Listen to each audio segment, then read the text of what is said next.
త్యాగరాజు గారు ఉన్నాడండి. ఆయన మనం ఎక్కడన్నా పిల్ల కావాలని ఆయన ఉప్పిత్తమని అడిగామనుకోండి, ఉప్పిస్తున్నాడు. ఆయన ఉప్పించిన యాచర్లు కూడా మంచి యాచర్లో అయితేనే ఉప్పిస్తాడు. అవి సన్న యాచర్లో బొన్న యాచర్లు అయితే ఆయన అసలు మనం వెళ్తామన్నా ఆయన వెళ్ళనివ్వడు. ఆయన నచ్చితేనే యాచర్లు ఉప్పిస్తాడు. మేము కూడా అలాగే తెచ్చుకుంటాం జరుగుతుంది. ఇప్పుడు 5 ఏళ్ళ బట్టి 4 ఏళ్ళ బట్టి వేసిన పిల్ల బాగానే వస్తుంది. మనకి ఒక సాట అనేది కాదు. నీకు నచ్చిన యాచర్లు అయినా మూడు రాష్ట్రాల్లో ఎక్కడ ఉప్పిమన్నా ఉప్పిస్తాడు ఆయన.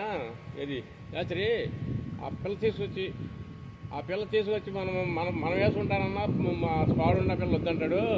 అవసరం అయితే ల్యాబ్ అయినా ఎత్తుకెళ్తామయ్యా, మనం పరిచేసుకుందాం అనే మాట కూడా అంటాడు ఆయన. రైతుని ఏమి అడ్డంగా ముంచి ఆలోచన ఉండడు. ఈ 3 రాష్ట్రాల్లో మనకి ఎక్కడ తీసుకున్నా సరే, మీకు నచ్చిన న్యాచురల్ అయినా సరే, ఆయన నచ్చిన న్యాచురల్ అయినా సరే ఉప్పించాలంటే నీకు ఉప్పించగలుగుతాడు. ఇక ఆయన నుంచి మేము దగ్గరగా ఒక 7-8 ఏళ్ళు బట్టి చేసుకుంటానే ఉంటున్నాము. బాగానే వస్తున్నాయి, పంటలు చక్కగా ఉంటున్నాయి. మేము 10 మంది రైతుల్ని పరిచయం చేసాము ఆయనకి. చేసినప్పటికైనా ఆ 10 మంది రైతులు ఇంకో 10 మంది రైతులు పరిచయం చేశారు. అట్లా కొనసాగుతానే వస్తుంది. ఆయన ద్వారా పిల్లలు వేసుకోవచ్చు. ఒకసారి 2 సార్లు కూడా చూసి మేము రైతుని నేను, నాకు 30 ఎకరం 25 ఎకరం పొలం ఉంది.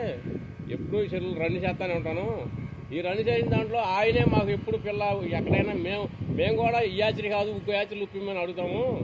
ఆ దానిలో అయినా తీసుకెళ్ళి ఉప్పిస్తాడు. అవసరమైతే లేకపోతే 10 రోజులు ఆగుదామయ్యా అంటాడు. కానీ మళ్ళీ మనకి ఆ యాచర్లు ఉప్పిస్తాడు. మనకి నెంబర్ 1 మనిషి ఆయన, ఎక్కి మనిషి. ఆయనతో మనం ఏదైనా పిల్ల కొనుక్కోవచ్చు. త్యాగరాజు గారిని నాకు కృతజ్ఞతలు.